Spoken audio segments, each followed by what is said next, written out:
وعلى آله الطيبين الطاهرين المعصومين الذين قال الله تعالى في شانهم إنما يريد الله ليذهب عنكم الرجس أهل البيت ويطهركم تطهيرا.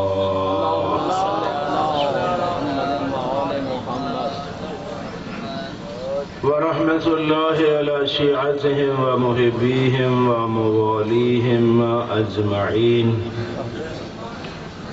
ولعنة الله على أعدائهم ملعونين. أما بعد فقد قال الإمام جعفر الصادق عليه الصلاة والسلام: ألا وإن لكل شيء أساس وأساس الإسلام حبنا أهل البيت. سبحان الله. صلوات.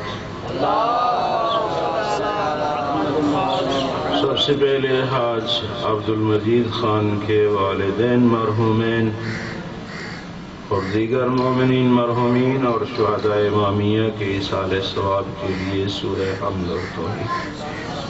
بسم اللہ الرحمن الرحیم. الحمد للہ رب العالمین الرحمن الرحیم مالک یوم الدین.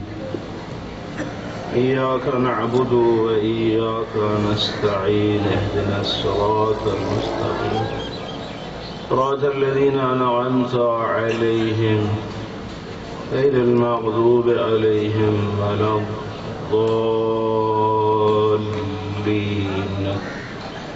بسم الله الرحمن الرحيم. قل هو الله أحد الله الصمد لم يلد ولم يولد ولم يكن له كفوا أحد. بسم الله الرحمن الرحيم. قل هو الله أحد الله الصمد لم يلد ولم يولد ولم يكن له كفوا أحد. بسم الله الرحمن الرحيم. قل هو الله أحد الله الصمد لم يلد ولم يولد ولم يكن له كفوا أحد. اللهم بثواب هاتين السورتين إلى أرواح والدي حاج عبد المجيد، اللهم اغفر لهما واحشرهما مع الأنبياء والأوصياء والأتقياء ومع أئمة الهدى عليهم الصلاة والسلام.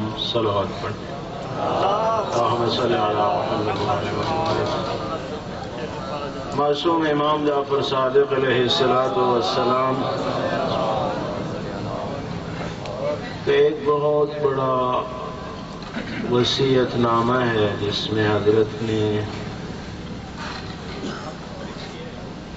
مواعظ و نصائح بیان فرمائے اپنے ایک صحابی کو. اور یہ بات مسلم ہے کہ جب معصوم ہستی کسی فرد کو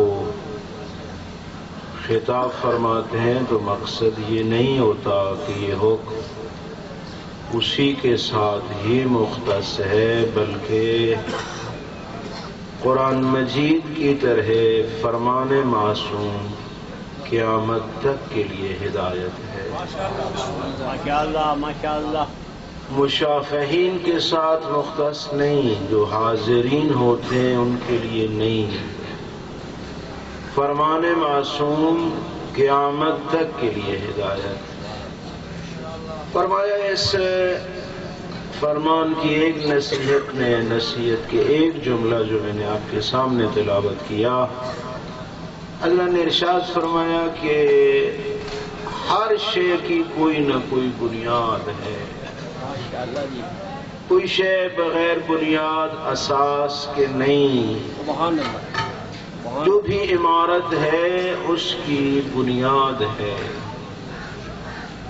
اسلام کی عمارت کی بنیاد اہل بیت کی محبت ہے.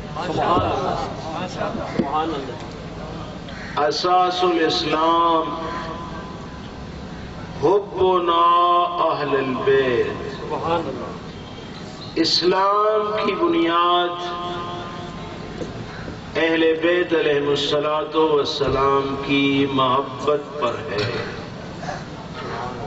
وہ اسلام جس کی بنیادوں میں محبت اہل بیت نہیں، نگاہ معصوم میں وہ اسلام نہیں. کیونکہ باتیں سننا پڑتی، طرح طرح کی باتیں، لیکن مردان حق کی بات بیان کرتے ہیں. اتنی تکالیف ہوں بڑے کھلے دل سے برداشت کرتے ہیں. سید الانبیاء لوگ آئے، آپ نے بڑی تکلیفیں برداشت کی، آپ کو ہم اجرت دیتے ہیں. ارشاد ربانی ہوا، کہہ دو کہ اجر رسالت نہیں مانگتا تم سے، اگر کچھ مانگتا ہوں تو اپنی اہل بیت کی محبت. محبت اہل بیت کو اجر رسالت قرار دیا. اور ظاہر ہے کہ جو اجرت ادا نہ کرے، سبحان اللہ. آپ خود سمجھتے ہیں نتیجہ کیا ہے. ماشاء اللہ ماشاء اللہ. جتنے انبیاء آئے، آیت اللہ جعفر سبحانی حفظہ اللہ بہت محقق عالم دین ہیں. قوم مقدسہ کی سرزمین میں پہاڑ علم کا چند کچھ زندگی کے لمحات ان کے قدموں میں گزارنے کی سعادت نصیب ہوئی. کفایت الاصول کا درس خارج کچھ حصہ ان کی خدمت میں پڑا. بڑا محقق اتنا ہے کہ جو درس دیتا ہے وہ کتاب بن جاتی ہے. جب کتاب بنتی ہے تو حوزہ علمیہ قم کے نصاب میں داخل ہو جاتی ہے. یہ جعفر سبحانی اتنا بڑا محقق ہے.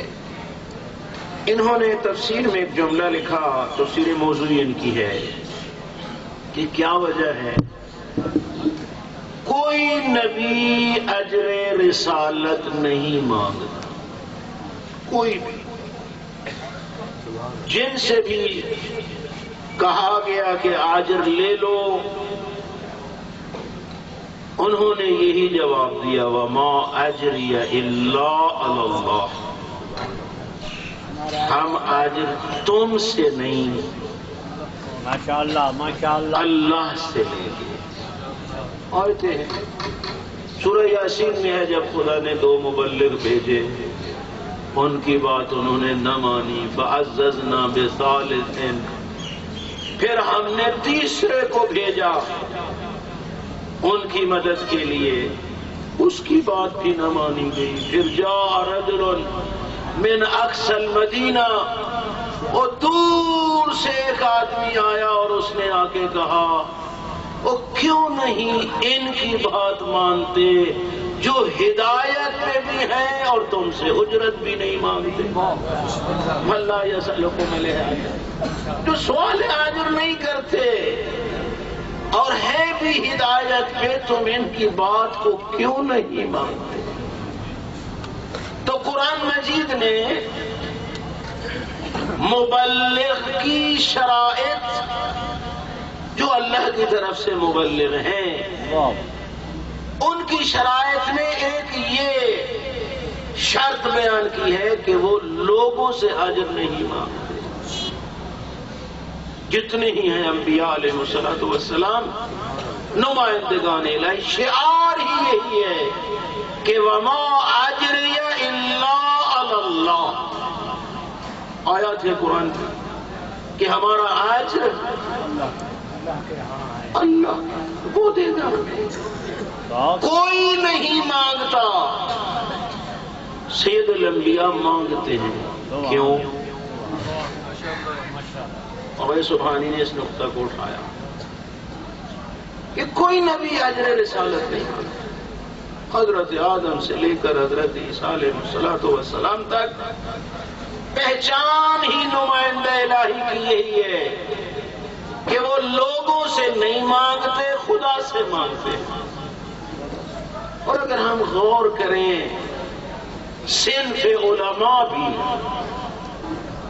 تو جن کے بارے میں سید الانبیاء نے تو یہی فرمایا تھا العلماء ورثۃ الانبیاء، کہ یہ انبیاء کے وارث ہیں.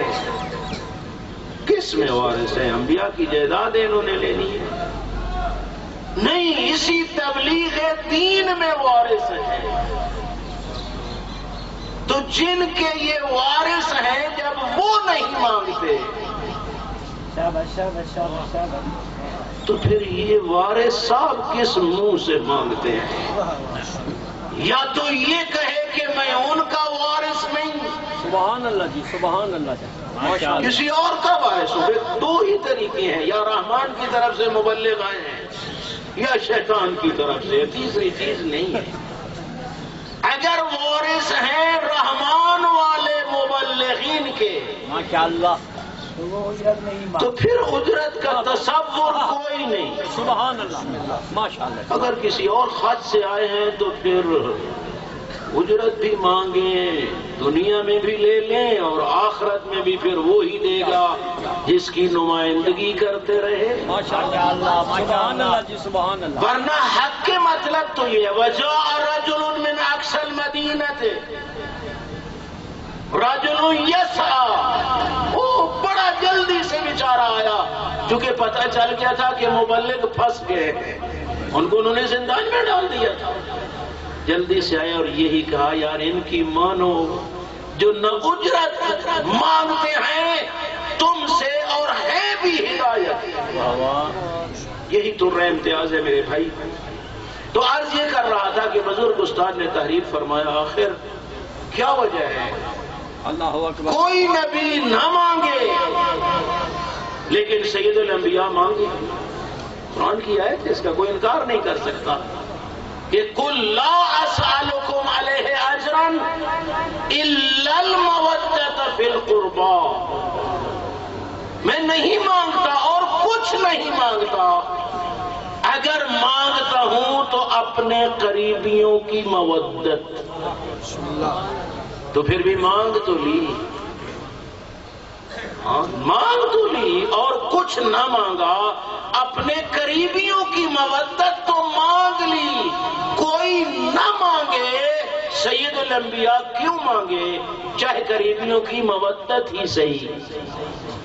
اس کے جواب میں ارشاد فرماتے ہیں کہ کبھی اجرت ہوتی ہے اجیر کے ذاتی فائدے کے لیے، اپنی ذات کے لیے اجرت مانگتا ہوں.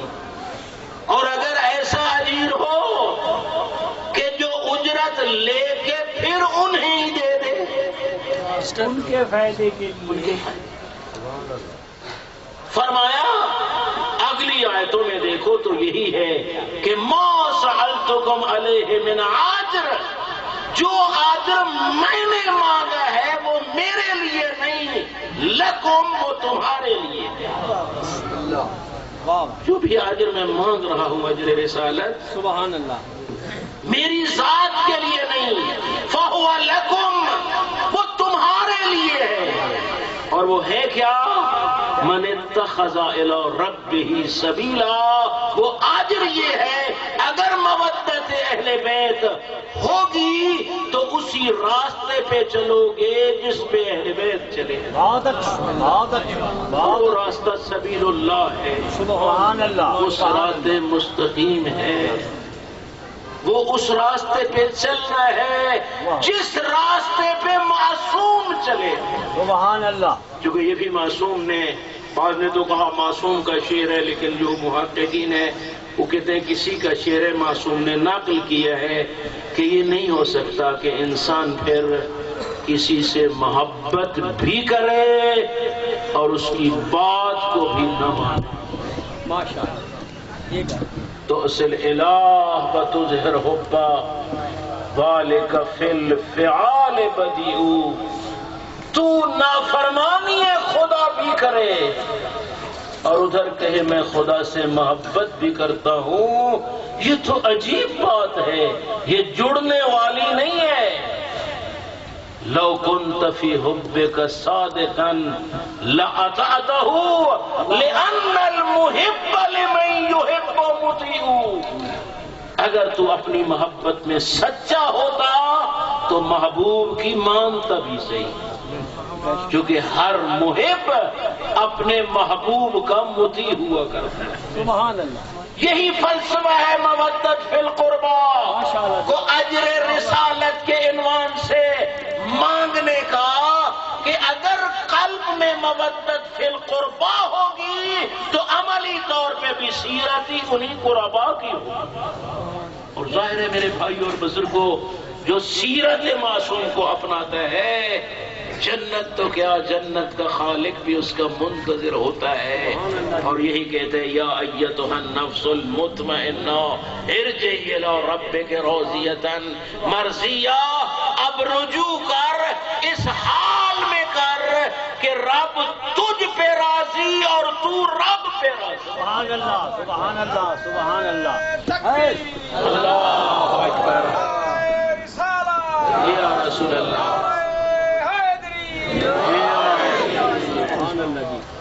اس حالت میں رجوع کر، یہ ہے مقام بندگی۔ سبحان اللہ جی، سبحان اللہ۔ یہی وہ جملے ہے ماشاء اللہ کہ خدا بندے سے خود پوچھے بتا تیری رضا۔ اس گناہ گار انسان نے ترقی کر کر کے وہاں پہنچنا ہے کہ پھر خدا بندے سے خود پوچھے بتا تیری رضا کیا ہے۔ یہ اسی صورت میں ممکن ہے کہ نفس مطمئنہ کی سیرت کو اپنائے۔ نفس مطمئنہ روایات میں مولے متقیان کو بیان کیا گیا، ایک مصداق نفس مطمئنہ کا ایک مصداق علی علیہ السلام ہے۔ تب ہی تو میرے بھائیوں ادھر ضرب لگتی ہے فزت ورب الکعبہ۔ دنیا کے راہبر اور لیڈر دیکھیں، کوئی کیا موت کے وقت تبصرہ کر رہا ہے، کوئی کیا کر رہا ہے، لیکن امیر المومنین وقت شہادت فزت ورب الکعبہ، رب کعبہ کی قسم علی کامیاب ہو گئے، بیت اللہ میں آئے، مسجد میں لقاء اللہ تک پہنچے۔ اسی میرے بھائی قربا کی مودت اطاعت سکھاتی ہے، بغاوت نہیں۔ ماشاء اللہ۔ معصوم نے واضح بیان فرمایا ہے کہ وہی ہمارا ولی ہے، من کان للہ مطیعا فہو لنا ولی، جو اللہ کا مطیع ہوگا وہی تو ہمارا دوست ہوگا۔ سبحان اللہ۔ اور جو خدا کا دشمن ہے، بتاؤ جو خدا کا دشمن ہے علی کا دوست ہوگا؟ نہیں میرے بھائی اور بزرگوں، محبت اطاعت کو لے آتی ہے۔ بڑا جملہ علماء لکھتے ہیں جو ماہر ہیں ان امور میں، کہ پہلا درجہ معرفت ہوتا ہے، دوسرا محبت ہوتا ہے، تیسرا اطاعت ہوتا ہے۔ پہلے تو پہچانیں گے، جب پہچان لیں گے تو یہ ہستیاں ہی ایسی ہیں کہ محبت ہو جائے گی۔ اگر پہچانیں گے تو محبت ہو جائے گی، اور جب محبت ہو جائے گی تو پھر اطاعت اس کا لازم ہے، اطاعت اس کا لازم ہے۔ اس لیے معرفت حاصل کرو، اور دار المعارف مدارس ہیں، اور سے کچھ نہیں ملے گا۔ ماشاء اللہ، ماشاء اللہ۔ جہاں سے معرفت حاصل ہونا ہے، مدارس اول الدین معرفت الجبار، آغاز معرفت اس ذات کی معرفت سے شروع کرو، اور انجام کیا ہے، کمال اس میں کیا ہے، سب کچھ اس کے سپرد ہے۔ پھر خود ٹانگ اڑانے کی کوشش نہ کرو، پھر تفویض الی اللہ، اور اسی کو کہتے ہیں رضائے خدا پہ راضی ہو جانا۔ اللہ کے جو بھی فیصلے ہیں ان پہ راضی ہو جانا۔ بڑا پیارا جملہ لکھ کے ایت اللہ جوادی عملی حفظہ اللہ تحریر فرماتے ہیں کہ راضی کرنا تو اس کو آسان ہے، خدا کو راضی کرنا آسان ہے، چونکہ امام المتقین نے فرمایا ہے یا سریع الرضا، سبحان اللہ، وہ جلدی راضی ہو اللہ جائے، اکبر، اللہ اکبر، اس کو راضی کرنا آسان ہے۔ بس حتیٰ یہاں تک ہے کہ آخری وقت بھی حتیٰ اذا بلغت التراقی، روح یہاں تک پہنچ جائے اور یہی کہہ دے کہ الہی لقد آتے تو، کہ خدایا بس دھکے کھا کھا کے اب میں تیرے دربار میں آ گیا، تو جواب یہی ملتا ہے تو نے دیر کی ہے، میں تو بڑی وقت سے منتظر ہوں۔ بلکہ حدیث قدسی کے یہ جملے بھی ہیں کہ یا داؤد لو یعلم المدبرون کیف انتظاری لهم لماتوا شوقا الی، داؤد اگر ان گناہگار لوگوں کو علم ہو جائے، تقدس بابوں کو نہیں، ہم جیسے گناہگاروں کو اگر ان کو علم ہو جائے کہ میں کس طرح ان کا منتظر ہوں، توجہ کرنا، اللہ اکبر، مجرم کو علم ہو جائے کہ کس طرح خدا منتظر ہے، اس انتظار کی کیفیت کا علم ہو جائے کہ لوگ گناہوں کو چھوڑیں اور اس کی چوکھٹ پہ آ جائیں، فرماتا ہے اس انداز انتظار کا ان کو علم ہو جائے یہ مرنے سے پہلے مر جائے، کہ وہ مجھ مقالے کا منتظر ہے جو ہر روز اس کی مخالفت، نئے نئے انداز میں مخالفت، وہ منتظر ہے میرا، فقط میرا نہیں، اس نے فرعون جیسوں کا بھی انتظار کیا۔ قرآن کی واضح آیت هل آتاک حدیث موسیٰ اذ نادى ربه بالواد المقدس طوى اذهب الى فرعون انه طغى، ذرا اس حدیث کو تو یاد کرو، ذرا اس واقعہ کو تو یاد کرو جب رب موسیٰ نے موسیٰ کو ندا دی اور فرمایا موسیٰ جاؤ ہارون کے پاس، فرعون کے پاس، اور تنہا نہیں جانا، اپنے بھائی ہارون کو بھی لے۔ اللہ اکبر۔ اور یاد رکھو یہاں ٹریننگ دیتی ہے وہ ذات، تبلیغ کرنے کی ٹریننگ، تبلیغ کا انداز، قولا لہ قولا لینا۔ ہارون، موسیٰ، وہ بڑا سرکش ہے فرعون، بڑا سرکش ہے، سرکش کے سامنے جذبات نہیں، نرمی، یہ انداز تبلیغ ہے، یہ موعظہ حسنہ، سبحان اللہ، کہ وہ جتنا سرکش ہے تم اتنا نرم لہجے میں گفتگو کرنا، قولا لہ قولا لینا، نرم لہجے میں بات کرنا، اور اسے کہنا هل لک الی ان تزکا فرعون، کیا اب بھی تیرے پاس کوئی گنجائش ہے کہ تو توبہ کر لے؟ اللہ اکبر۔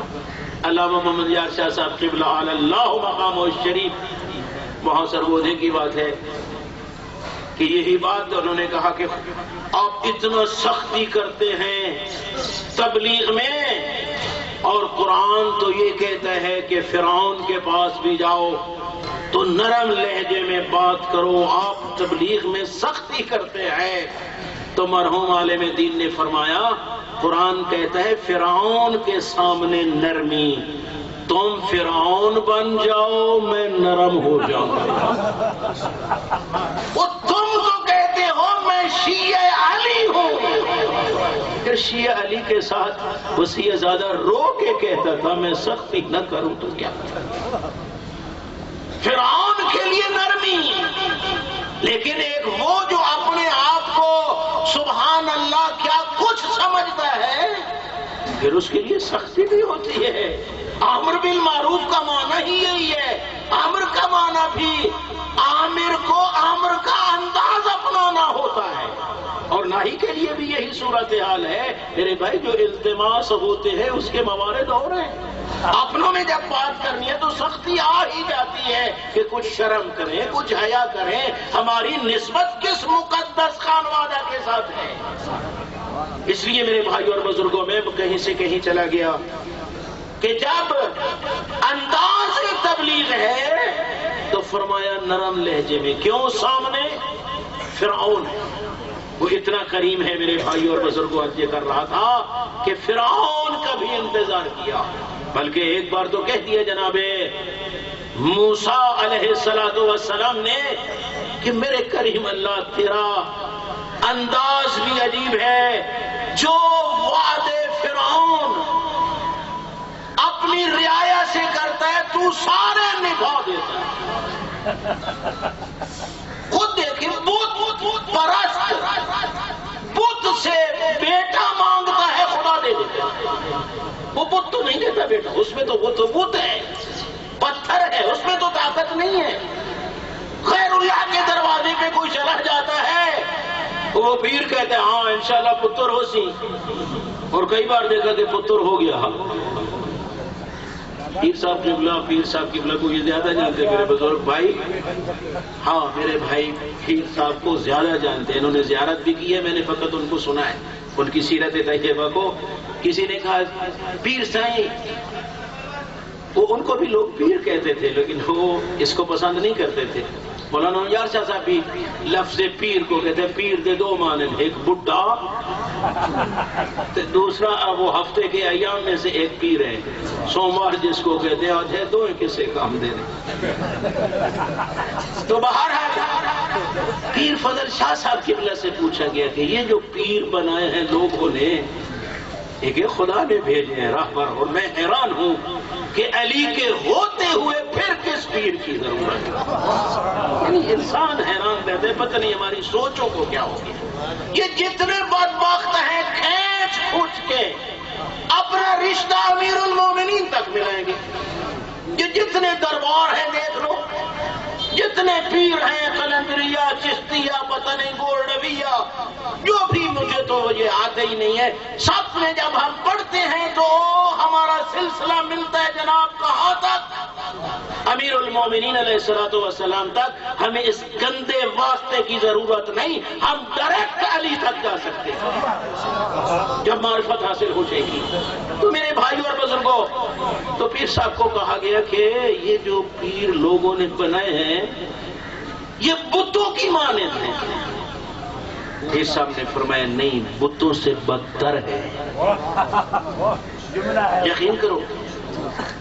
انہوں نے کہا یہ جو وہ بت پرست خاتون بت کی جا کے پوجا کرتی ہے، بت اس کو کہتا تو کچھ نہیں۔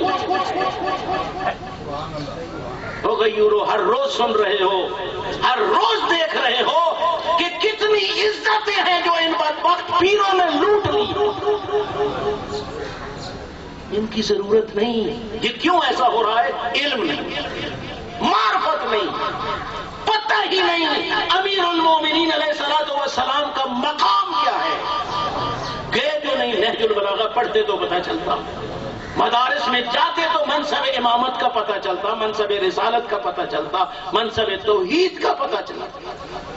یہ سارے جو سانحات ہیں اس کی وجہ جہالت ہے۔ خدا کے لیے علم سے مربوط ہو جاؤ، علماء سے مربوط ہو جاؤ، اپنے مدارس کی کمک کرو جتنا ہو سکتا ہے۔ اور میں نے ادھر بھی وہ بکھر میں بھی سخت جملہ میں نے کہہ دیا تھا کہ خدا کے لیے طالب علموں اور مولویوں کو منگتا نہ بناؤ۔ یہ وہ تمہارے دروازوں پہ آئیں اور تم سے زکاتیں اکٹھی کریں اور تمہارے دروازوں پہ آئیں کہ ہماری کمک کرو، ہم نے اب جلسہ کرنا ہے، کم از کم ہمدانی صاحب ایک بکرا ہی دے دو۔ نہیں، خود مجھے پتہ نہیں چل رہا کہ اتنے مہمان آئیں گے امام زمانہ کے اور علاقے کا آدمی ہوں، اگر مجھے یہ شرف نصیب ہو جائے کہ جو مدرسے کے جلسے پہ آ رہے ہیں میں ان کی خدمت کر سکوں، ان کو کھانا کھلا سکوں، اس سے بڑی سعادت کیا ہے؟ یہ امام کے مہمان ہیں، مدرسے کے نہیں ہیں۔